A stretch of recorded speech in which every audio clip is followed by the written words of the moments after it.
188 ಕುಟುಂಬಗಳಿಗೆ ತೊಂದರೆ ಆಗಿದೆ. ಒದಗಿಸ್ಕೊಡ್ಬೇಕಲ್ಲ ನ್ಯಾಯನ 188 ಕುಟುಂಬಗಳಿಗೆ. ಫಸ್ಟ್ ಆಫ್ ಆಲ್ 5 ಎಕರೆ ಸರ್ಕಾರಿ ಜಾಗ ನನ್ನ ಹತ್ರ ಲೆಟರ್ಸ್ ಇದಾವೆ. 2018ರಲ್ಲಿ ಕೋಗಿಲು ಗ್ರಾಮಸ್ಥರ ಪತ್ರ ಬರೆದಿದ್ದಾರೆ. ಇಲ್ಲಿ ಯಾರ್ಯಾರು ಅಕ್ರಮವಾಗಿ ಒಂದು ಶೆಡ್ ಹಾಕುತ್ತಿದ್ದಾರೆ. ಬಟ್ ಆಕ್ಚುಲಿ ಅದು ಶುರುವಾಗಿದ್ದು 2023ರಿಂದ. ಮೊದಲು ಟೆಂಟ್ಗಳಿದ್ವಂತೆ, 18 ಟೆಂಟ್ಗಳಲ್ಲಿ ಈ ಅಲೆಮಾರಿಗಳು ಹಾಕೊಂಡಿರ್ತಾರಲ್ಲ ಹಾಗೇನೋ ಟೆಂಟ್ಗಳನ್ನು ಹಾಕೊಂಡಿದ್ರು. ನೋಡ್ತಾನೆ 106 ಮನೆಗಳು ಬಂದ್ಬಿಟ್ಟು ಅಲ್ಲಿ 188 ಮನೆಗಳು, ಅವುಗಳ ಪೈಕಿ 150 ಮುಸ್ಲಿಂ ಮನೆಗಳು. ಇಡೀ ಇಶ್ಯೂ ಇಷ್ಟು ದೊಡ್ಡದಾಗೋದಕ್ಕೆ ಕಾರಣವೇ ಅದು ಮುಸ್ಲಿಂ ಮನೆಗಳು, ಮುಸ್ಲಿಮರ ಮನೆಗಳು ಅನ್ನೋದು.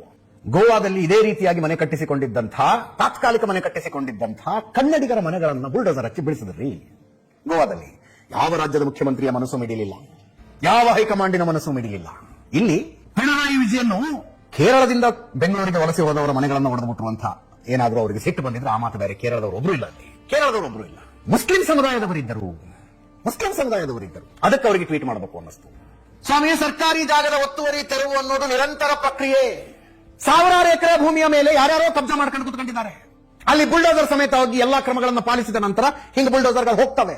ಇನ್ಯಾವ ಘಟನೆ ನಡೆದಾಗ ಸೂಕ್ಷ್ಮತೆ ಮತ್ತು ಜವಾಬ್ದಾರಿಯಿಂದ ವರ್ತಿಸಬೇಕಾಗಿತ್ತು ಅಂತ ಹೇಳಬೇಕು ಅಂತಾರು ಅನಿಸುತ್ತೆ ನಿಮಗೆ. ಇದು ಬಿಡ್ರಿ, ಇದರಲ್ಲಿ ಅಪೀಲೇ ಇಲ್ಲ. ಅದು ಸರ್ಕಾರಿ ಜಾಗ. ನಿಮಗೊಂದು 100 ಜನರ ಪಟ್ಟಿ ಕೊಡ್ತೀನಿ ನಾನು. ಅವ್ರು ಹೋಗಿ ಲೇಔಟ್ ಸೈಟ್ ತಗೊಂಡ್ರು, ಡಾಕ್ಯುಮೆಂಟ್ ಗಳನ್ನ ಲೀಗಲ್ ವೆರಿಫಿಕೇಶನ್ ಮಾಡಿಸ್ಕೊಂಡ್ರು, ಪಕ್ಕ ಡಾಕ್ಯುಮೆಂಟ್ ಅಂತ ಬಂತು. ಆ ಡಾಕ್ಯುಮೆಂಟ್ ಗಳನ್ನ ತಗೊಂಡೋಗಿ ಬ್ಯಾಂಕ್ ನಲ್ಲಿ ಇಟ್ಟು ಸಾಲ ತಗೊಂಡ್ರು. ಬ್ಯಾಂಕ್ ಸಾಲ ಕೊಡ್ತು ಡಾಕ್ಯುಮೆಂಟ್ ವೆರಿಫಿಕೇಶನ್ ಮಾಡಿ. ಅಲ್ಲಿ ಮನೆ ಕಟ್ಟಿಸ್ಕೊಂಡ್ರು, ಹೋಮ್ ಲೋನ್ ಸಿಕ್ತು ಅವ್ರಿಗೆ. ಸರ್ಕಾರದಿಂದ ನೀರಿನ ವ್ಯವಸ್ಥೆ ಆಯ್ತು, ಕರೆಂಟ್ ಕೊಟ್ರು, ಟ್ಯಾಕ್ಸ್ ಕಟ್ಟಿಸ್ಕೊಂಡ್ರು ಆ ಮನೆಗಳವರಿಂದ. ಏಕಾಏಕಿ ಅವ್ರ ಮನೆಗೆ ನೋಟಿಸ್ ಬಂತು, ಅಕ್ರಮ ಲೇಔಟ್ ನಲ್ಲಿ ಮನೆ ಕಟ್ಕೊಂಡಿದ್ದೀರಿ ನೀವು, ತೆರವುಗೊಳಿಸ್ತೀವಿ ಅಂದ್ರು. ಇವ್ರು ಬಾಯಿ ಬಿಡ್ಕೊಂಡ್ರು. ಜನ ಕಷ್ಟಪಟ್ಟು ದುಡಿದ ದುಡ್ಡಿನಲ್ಲಿ ಸೈಟ್ ತಗೊಂಡು ಮನೆ ಕಟ್ಟಿಸ್ಕೊಂಡ್ರೆ ಸೈಟ್ ಪ್ಲಾನ್ ಅಪ್ರೂವಲ್ ಮಾಡಿದ್ದು ಸರ್ಕಾರ, ರೋಡ್ ಮಾಡಿಕೊಟ್ಟಿದ್ದು ಸರ್ಕಾರ, ನೀರು ಕೊಟ್ಟಿದ್ದು ಸರ್ಕಾರ, ಕರೆಂಟ್ ಕೊಟ್ಟಿದ್ದು ಸರ್ಕಾರ, ಟ್ಯಾಕ್ಸ್ ಕಟ್ಟಿಸ್ಕೊಂಡಿದ್ದು ಸರ್ಕಾರ. ಅದೇ ಸರ್ಕಾರ ಇದು ಅಕ್ರಮ ಲೇಔಟ್ ಅಂತ ಇದೆ. ಈಗ 4-5 ಲಕ್ಷದಲ್ಲಿ ಕಟ್ಕೊಂಡಂತಹ ಶೆಡ್ಗಳಿವು. ಅಲ್ಲಿ 30-40 ಸೈಟ್ ನಲ್ಲಿ 50-60 ಲಕ್ಷ ಖರ್ಚು ಮಾಡಿ ಮನೆ ಕಟ್ಟಿಸ್ಕೊಂಡಿದ್ರು ಜನ. ಬಂತು ಬುಲ್ಡೋಸರ್ ಹೊಡೆದಾಕಿದ್ರು.